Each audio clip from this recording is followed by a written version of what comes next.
Hi everyone, this is Riddhi. Today we'll start with medieval history of India. Our first lecture today would be Palas, Pratiharas, and Rashtrakutas. Let's start the lecture.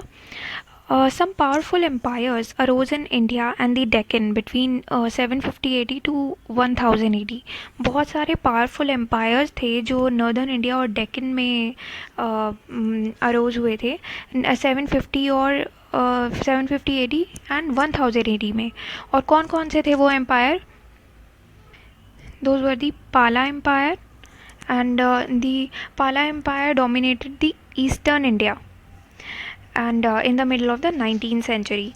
Then second one was Pratihara Empire, which dominated western India and upper Gangetic Valley.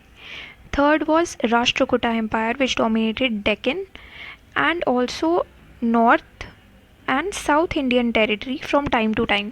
मतलब कि Rashtrakuta empire Deccan में तो था ही, पर north और south India की कुछ territories को भी कंट्रोल किया था उन्होंने, पर अलग अलग टाइम पीरियड्स में. तो ये तीनों जो एम्पायर्स थे, Pala empire, Pratihara and Rashtrakuta empire, ये तीनों आपस में भी फाइट कर रहे थे फॉर पावर एंड पर उन्होंने बहुत अच्छी स्टेबल कंडीशंस प्रोवाइड की थी बहुत बड़े एरियाज़ में. और they gave patronage to arts and letters also. And जो राष्ट्रकूटा एम्पायर था, Rashtrakuta empire lasted the longest, सबसे लंबा चला था ये वाला empire. It lasted the longest. All right, and it was not only the most powerful empire of the time, but also it acted as a bridge between north and south India in economic as well as cultural matters. वो क्यों? क्योंकि वो डेक्कन को भी control करता था. Deccan part हो गया, जो हमारा महाराष्ट्र का पार्ट हो गया, उसको कहते हैं डेक्कन. और north and south Indian territories को भी उन्होंने रूल किया था राष्ट्रकूटा एम्पायर में. तो वो काइंड ऑफ एक ब्रिज की तरह एक्ट किया राष्ट्रकूटा एम्पायर ने, economic as well as for cultural matters also. तो ये एक लिंक था. Next will move to struggle for domination, that is the Palas. Now जैसे कि अब जो प्लेस अब दिल्ली की है, वो प्लेस पहले कनौज की हुआ करती थी. तो Kannauj was considered the symbol of sovereignty. Sovereignty का सिंबल होता था Kannauj of north India, sovereignty of north India, जो प्लेस आज दिल्ली की है. अब क्या हुआ कि जो कंट्रोल था कनौज का, वो क्या इम्प्लाई करता था? Control of the upper Gangetic valley. क्या होता था कि गैंगटेक वैली जो था वो बहुत ही रिच था अपने रिसोर्सेज में, ट्रेड के रिसोर्सेज, एग्रीकल्चरल रिसोर्सेज में बहुत रिच थी गैंगटेक वैली. तो इस वजह से कनौज जो था उसकी इम्पोर्टेंस बहुत थी. तो और जो पालास और प्रतिहारास थे, they clashed with each other for the control of the area extending from Banaras to South Bihar. So as you can see in this map is of 700 to 130 AD and आप देख सकते हो इसमें राष्ट्रकूटास, प्रतिहारास एंड पालास. तो क्या था कि जो पालास एंड प्रतिहारास थे वो एक दूसरे के साथ क्लैश करते थे. उन जो बनारस से साउथ बिहार तक का जो एरिया था, वहाँ पर रिच रिसोर्सेज थे और बहुत ही वेल डेवलप्ड ट्रेडिशंस थे. तो उसके कंट्रोल के लिए पालास और प्रतिहारास का क्लैश भी होता था. ऑल्दो प्रतिहारास का राष्ट्रकूटास के साथ भी क्लैश होता था. ये तीनों आपस में ही लड़ते रहते थे फॉर कंट्रोल. तो अब जो ये पाला एम्पायर था, it was founded by Gopala. Gopala was elected the king by the notable man of the area. तो लोगों के द्वारा इलेक्टेड थे ये, elected king bye notable man of the area. Gopala जो थे वो अपने यहाँ के नोटेबल मैन के द्वारा इलेक्टेड थे टू एंड दी एनार्की. वहाँ पर एनार्की थी, तो पाला एम्पायर में एनार्की थी, तो उसको एंड करने के लिए Gopala was elected as the king. अब उसके बाद गोपाला के बाद कौन आए? धर्मपाल. ये उन्हीं के ही बेटे थे. गोपाला के बेटे कौन थे? धर्मपाल. अब धर्मपाल क्या था कि धर्मपाल को राष्ट्रकूटा रूलर थे एक ध्रुव, उन्होंने हरा दिया था. ध्रुव ने हरा दिया था धर्मपाल को. पर उसके बाद ध्रुव जो थे वो वापस चले गए थे डेक्कन में, और वो एरिया जो था उन्होंने धर्मपाल के लिए ही छोड़ दिया था रूल करने के लिए, who occupied Kannauj. and held a grand darbar there, which was attended by vassal rulers from Punjab, eastern Rajasthan, etc. But Dharmapal जो थे वो अपना कंट्रोल कन्नौज पर कंसोलिडेट नहीं कर पाए, और प्रतिहारा के पास ये पावर थी रिवाइव्ड अंडर नागभट्ट सेकंड. अब कौन आ गए थे? नागभट्टा सेकंड. अब प्रतिहारा के किंग आ गए थे नागभट्ट सेकंड, और नागभट्ट सेकंड ने मोंगियर में धर्मपाल को डिफीट कर दिया. Dharmapal was defeated now.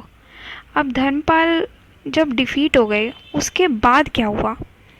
अब पालाज और प्रतिहाराज जो थे वो बिहार और ईस्टर्न यूपी का जो एरिया था, यहाँ इस एरिया के लिए लड़ते ही रहते थे. पर पालाज के पास था ये जो बिहार और बंगाल का एरिया है, ये वाला मोस्ट ऑफ द टाइम जो था वो पालाज के कंट्रोल में ही था. पर पालाज और प्रतिहाराज दोनों इस एरिया के लिए काफ़ी लड़ते थे.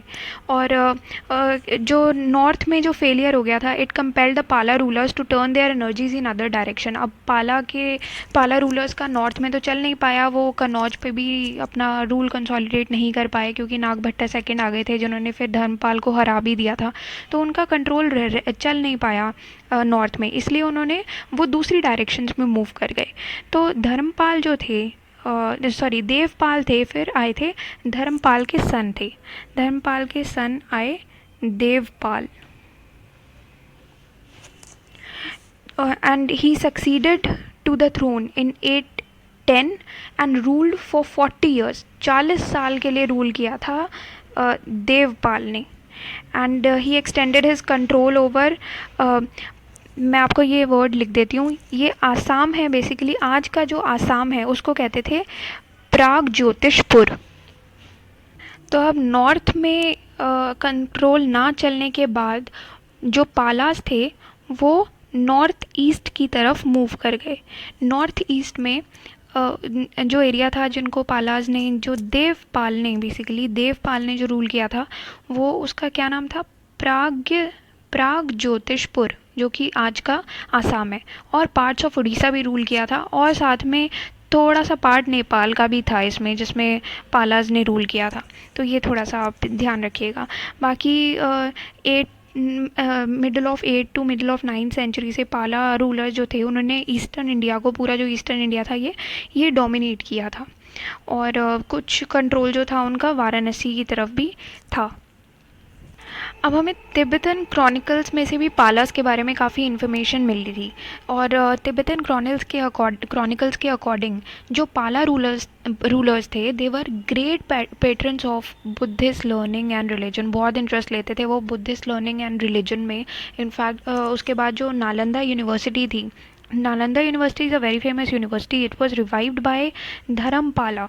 उस टाइम पर वो धर्मपाला ने ये नालंदा यूनिवर्सिटी रिवाइव की थी, और साथ ही साथ 200 villages were set apart for meeting its expenses by Dharmapala only. तो धर्मपाल ने काफ़ी ये वाले स्टेप्स लिए थे. उसके बाद विक्रमशिला यूनिवर्सिटी की भी स्थापना हुई थी.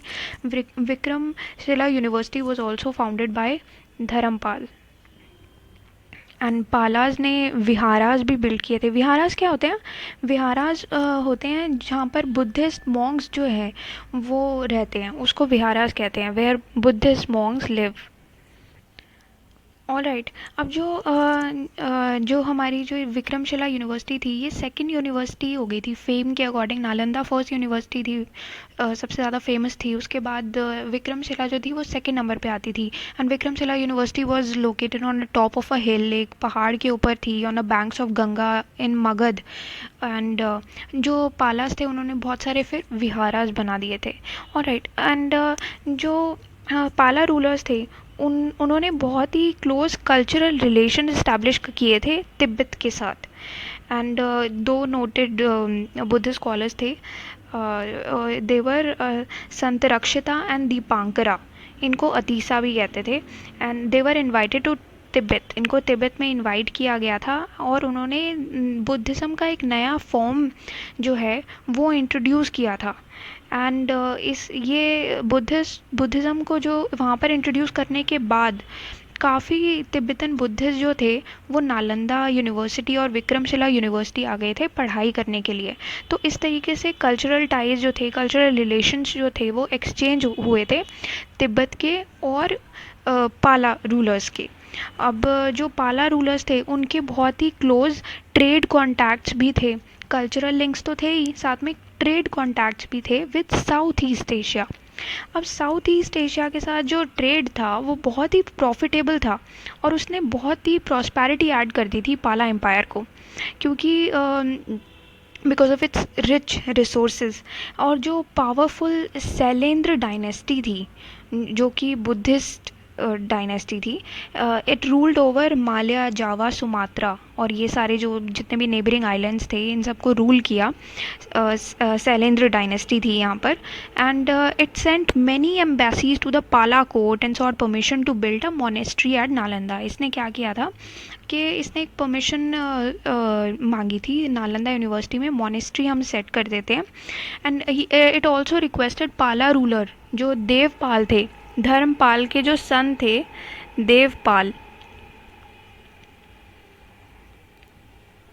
उन्होंने देवपाल को रिक्वेस्ट किया था कि they to endow 5 villages for its upkeep. कोई भी 5 विलेज वो उनको दे दें, उनको बिल्डअप करने के लिए उनके under. And this request was granted by Devapal and it bears testimony to close relations between the two. तो ये थे थोड़े जो हमारे कल्चरल और ट्रेड कॉन्टैक्ट्स जो थे वो एक्सचेंज हुए थे बिटवीन पाला रूलर्स एंड दी तिब्बत। तो तिब्बत एंड पाला रूलर्स में जो ट्रेड कॉन्टैक्ट्स इस्टेब्लिश हुए थे उसके बारे में है ये। Now we'll move to Pratiharas. Now, Pratiharas are also known as Gurjar Pratiharas. And why are they called Gurjar Pratiharas? Because they originated from southwestern Rajasthan. Southwestern Rajasthan से originate हुए थे, इसलिए उनको गुर्जर प्रतिहारास भी कहते हैं। And they were at first probably local officials होते थे वो शायद, but were able to carve out a series of principalities in central and eastern Rajasthan. और उन्होंने इसीलिए प्रोमिनेंस भी गेन की थी बिकॉज वो अरब के जितने भी इनकर्शंस थे फ्रॉम सिंध इनटू राजस्थान उसको रोकने में वो कामयाब रहे थे। पर ये भी था कि चालुक्य रूलर्स जो थे वो उन्होंने अरब को हरा दिया था गुजरात में। जो चालुक्य रूलर्स ऑफ गुजरात थे उन्होंने अरब्स को हरा दिया था, इसलिए अरब जो थे वो रियल डेंजर जो थे वो नहीं थे। उसके बाद जो एफर्ट्स थे प्रतिहारा रूलर के to control Ganga valley and Malwa, it was defeated by Rashtrakutas. Rashtrakuta के जो रूलर थे ध्रुव एंड गोपाल थर्ड। तो ये जो दोनों जो रूलर थे ध्रुव एंड गोपाल थर्ड, इन्होंने क्या किया था, इन्होंने जो प्रतिहारास थे उनको हरा दिया था। प्रतिहारास जो थे वो अपर गंगा वैली और मालवा को कंट्रोल करना चाहते थे, पर ये दोनों राष्ट्रकूटास ने उनको डिफीट कर दिया था। और जो राष्ट्रकूटास थे उन्होंने डिफीट किया प्रतिहारास को, और डिफीट करने के बाद वो वापस से डेक्कन में चले गए। राष्ट्रकूटास तो वापस डेक्कन में चले गए और वो वाला जो फील्ड था उन्होंने पालास के लिए खाली कर दिया। पर जो राष्ट्रकूटास थे उनका रियल इंटरेस्ट जो था वो मालवा और गुजरात को डोमिनेट करने का था। अब जो रियल फाउंडर था प्रतिहारास के वो थे भोजा। he was the real founder of Pratiharas and Bhoja was defeated by Devapala. अब जो भोजा थे वो देवपाला कौन थे, वो धर्मपाल के son. Devapala was a son of Dharmapal and Devapala defeated Bhoja. और उसके बाद अब भोजा के पास तो और कोई ऑप्शन ही नहीं रह गया, जब उनको वो वहाँ से भी मतलब हार गए। तो उसके बाद भोजा कहाँ मूव किए, he move to Deccan and Gujarat. Deccan और गुजरात में चले गए। अब डेक्कन में ऑलरेडी राष्ट्रकूटास थे, तो दोबारा से राष्ट्रकूटास और भोजा की जो फाइट थी वो वापस से शुरू हो गई। स्ट्रगल, जो revival of the struggle with the Rashtrakutas started again.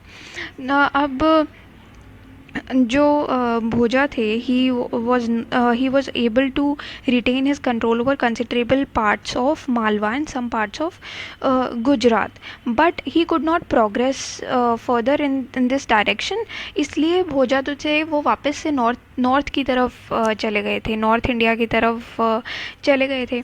पर एक इंस्क्रिप्शन में ऐसा दिया गया है कि उसकी जो टेरिटरीज थी, it extended to the eastern side of river Sutlej.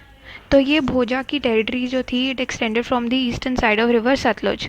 अब जो अरब ट्रैवलर्स थे वो बताते हैं कि प्रतिहारा जो थे वो बेस्ट शिवलरी है इंडिया में, क्योंकि उस टाइम पर क्या होता था कि हॉर्सेस इंपोर्ट किए जाते थे from central Asia and Arabia, और हॉर्सेस जो थे वो एक इम्पॉर्टेंट आइटम होता था इंडिया की ट्रेड का उस टाइम पर।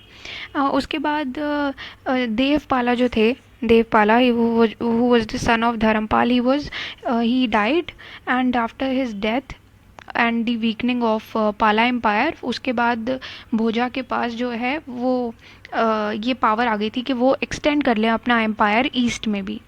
तो after that he extended his empire to the east as well.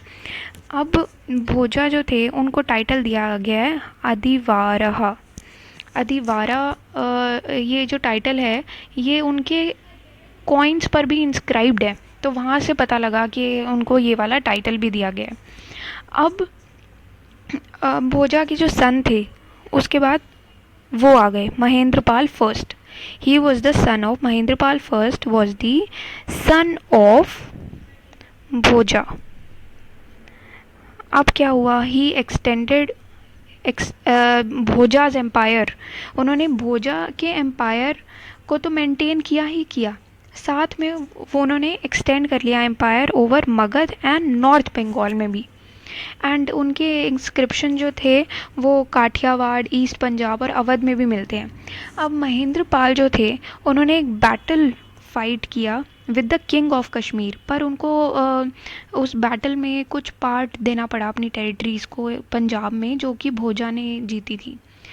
अब उसके बाद क्या था कि अब आते हैं हम प्रतिहारास के, कि उनको they were patterns of learning and literature.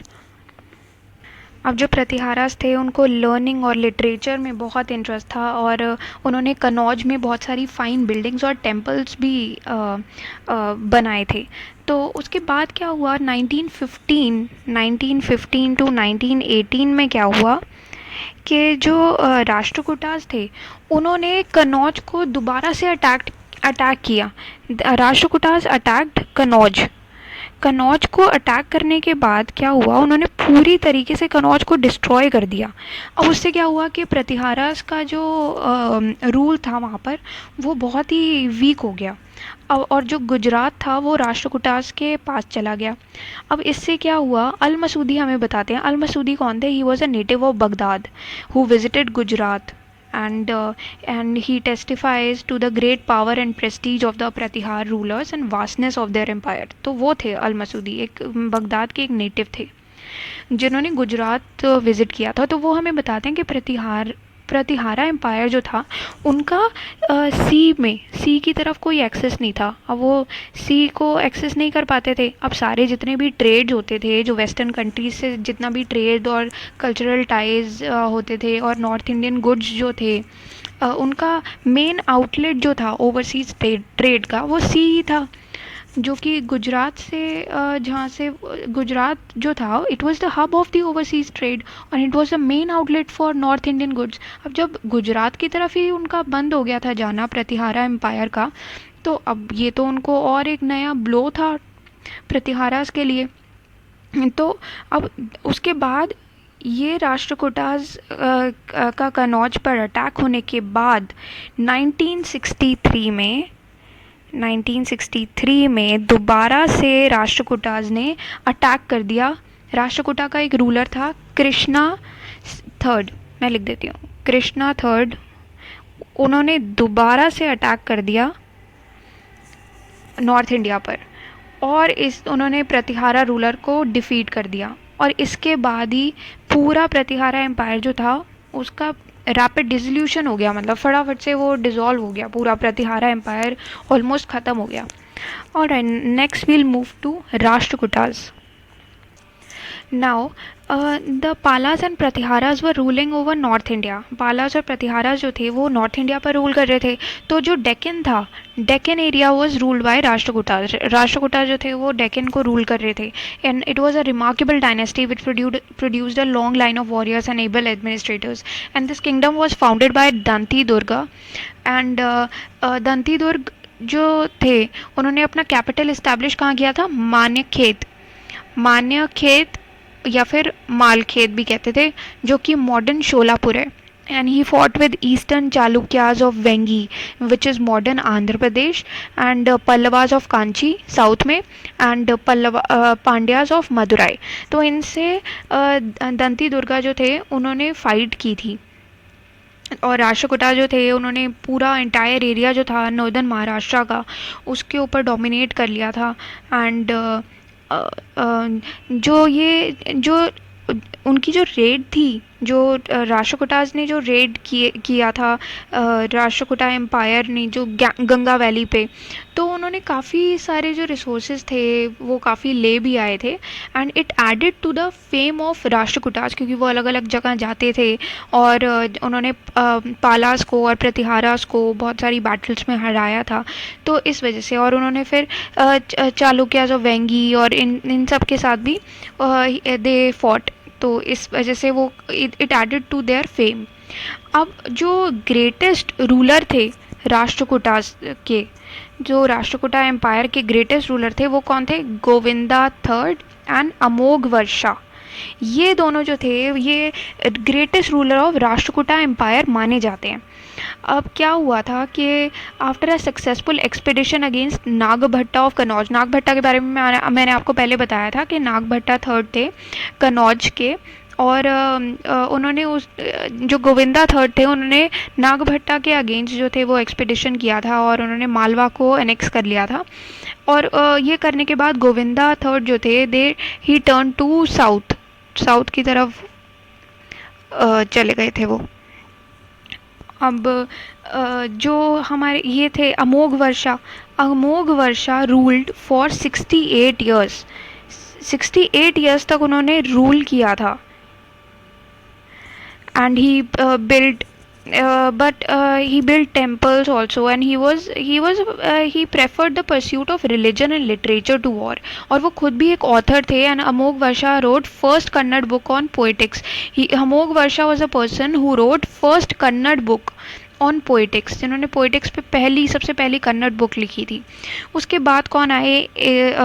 Indira third कौन थे? अमोघ वर्षा के ग्रैंडसन थे. अमोघ वर्षा के ग्रैंडसन, ये भी बहुत अच्छे रूलर थे. अमोघ वर्षा की डेथ के बाद काफ़ी लोग आए जिन्होंने राष्ट्रकूटा एम्पायर को संभालने की कोशिश की पर नहीं संभाल पाए. तो उसके बाद जो इंद्र थर्ड आए थे उन्होंने री इस्टेब्लिश किया था राष्ट्रकूटा एम्पायर को. अमोघ वर्षा की डेथ के बाद इंद्र थर्ड ने री इस्टेब्लिश कर दिया था एम्पायर को. And after the defeat of Mahipal जो थे उनकी डिफीट के बाद and the sack of Kannauj, Indra third जो थे वो मोस्ट पावरफुल रूलर थे अपने टाइम के. And he possess large armies and innumerable elephants. बहुत सारे एलिफेंट्स थे उनके पास, लार्ज आर्मीज थी. तो ये थे. उसके बाद आगे थे कृष्णा थर्ड जो थे वो लास्ट थे in a line of brilliant rulers, सबसे अच्छे रूलर्स, लास्ट रूलर थे. And he was engage in a struggle against Paramars of Malwa and eastern Chalukyas of Vengi. तो इनके साथ स्ट्रगल में एंगेज थे और उन्होंने कैंपेन भी लॉन्च किया था against the Chola ruler of Tanjore के चोला रूलर के अगेंस्ट उन्होंने कैंपेन लॉन्च किया था और उन्होंने डिफीट किया था चोला किंग परांतका फर्स्ट चोला किंग थे, उनको डिफीट किया था कृष्णा थर्ड ने. Krishna third was the Rashtrakuta ruler. All right. अब उसके बाद क्या था कि आफ्टर हिज डेथ, अब हाँ, कृष्णा थर्ड एक और बात है कि उन्होंने रामेश्वरम में टेम्पल भी इस्टेब्लिश किया था. अब after his death all his opponents United against his successor. अब जो राष्ट्रकूटा की कैपिटल थी कौन कौन सी थी? Malkhed. It was a capital of Rashtrakuta. तो ये जो कैपिटल थी it was sacked and burned in 972। इसको ख़त्म कर दिया गया, जला दिया गया। और this marked the end of Rashtrakuta empire. जो राष्ट्रकूटा का एम्पायर था, अब ये डेक्कन में अराउंड 200 ईयर्स तक, 200 सालों तक चला था ये एम्पायर। काफ़ी लंबा टाइम चला था। It was very powerful empire and till it lasted till the end of the 10th century. And Rashtrakuta ruler जो थे, इनकी मैं आपको थोड़ी सी रिलीजियस व्यूज़ और क्वालिटीज़ बता देती हूँ कि they were very tolerant in their religious views. और वो सिर्फ शैविज़म और वैष्णविज़म ही नहीं फॉलो करते थे, पर जैनिज़्म को भी फॉलो करते थे। तो शैविज़म, वैष्णविज़म, जैनिज़्म ये सब फॉलो किया करते थे। So there religious views were tolerant. अब उन्होंने बहुत ही फेमस रॉक कट टेम्पल है शिवा का एट अलोरा। एलोरा में रॉक कट टेम्पल है शिवा का। It was also built by one of the Rashtrakuta Kings who was Krishna first. Krishna first, ये आप याद रखिएगा प्लीज़, ये नहीं है, ये कृष्णा थर्ड है। कृष्णा फर्स्ट के द्वारा बनाया गया था ये temple, Ellora temple of Shiva.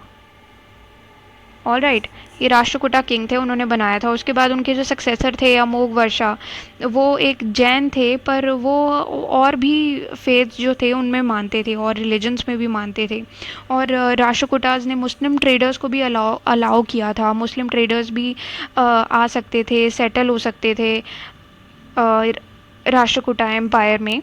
And उन्होंने इस्लाम को भी परमिट कर दिया था कि आप इस्लाम भी प्रीच कर सकते हैं। एंड मुस्लिम जो थे उनके अपने हेडमैन थे and they had large mosque, बहुत बड़ी बड़ी मॉस्क थी for their daily prayers in the coastal towns of Rashtrakuta empire. और ये जो टॉलरेंट पॉलिसी थी, बेसिकली राष्ट्रकूटा की जो टॉलरेंट पॉलिसी थी, टॉलरेंट रिलीजियस पॉलिसी जो थी राष्ट्रकूटास की, it help to promote foreign trade which enriched the Rashtrakutas. अब वो टॉलरेंट थे हर तरीके के रिलीजन्स के लिए, तो वो बाहर के जो ट्रेड्स थे, फॉरेन ट्रेड जो था, उसको भी प्रमोट किया उन्होंने। और इससे राष्ट्रकूटा एम्पायर जो था वो और पावरफुल और स्ट्रॉन्ग बन गया। And Rashtrakuta kings, not only this, but Rashtrakuta kings were great patrons of arts and letters. Arts और लेटर्स के भी ग्रेट पेट्रन्स थे वो। तो they took a lot of interest in arts and letters, and this is a very good quality of them. They this basically made them very rich and powerful dynasty. And in their courts we do not only find Sanskrit scholars but also poets and others who wrote in Prakrit and in Apabhramsha. अब ये जो थे प्राकृत में भी उनके court में कुछ और जो करप्ट लैंग्वेजेस थी, ये मॉडर्न इंडियन लैंग्वेजेस जो थी वो भी मिली उनके कोर्ट में। एंड द ग्रेट अपभ्रंशा पोएट एक थे, स्वयंभू नाम है उनका, and his son probably lived in the Rashtrakuta court. तो ये चीज़ भी देखने वाली है। तो हम कह सकते हैं जो राष्ट्रकूटास की जो डाइवर्सिटी थी और उनकी rich diversity, their tolerant nature towards all their tolerant religious nature towards all the religions or their faith in different religions, तो ये सब चीज़ें जो थी वो उन्होंने बहुत हेल्प की थी कि उनका जो डायनेस्टी थी, जो राष्ट्रकूटा एम्पायर था, और उसको पूरा इस्टेब्लिश कर, sorry dynasty is not the right word, Rashtrakuta empire को पूरा इस्टेब्लिश करने में उन्होंने बहुत हेल्प किया ये सब चीज़ों ने, कि उनका इंटरेस्ट आर्ट्स में, लिटरेचर में और लेटर्स में, और उनका tolerant nature towards religions, and उन्होंने जो टेम्पल्स बिल्ड किए थे, तो ये जो उनका नेचर था, उन्होंने बहुत हेल्प की कि फॉरेन ट्रेड भी establish, foreign cultural trade establish करने के लिए, cultural and trade ties establish करने के लिए, और उनको फॉरेन ट्रेड को प्रमोट करने के लिए इन्होंने बहुत हेल्प किया, which made Rashtrakuta empire a very successful and powerful empire of that time, which ruled over 200 years. So that's all for today. Please like, share and subscribe to my channel. Thank you for watching my videos.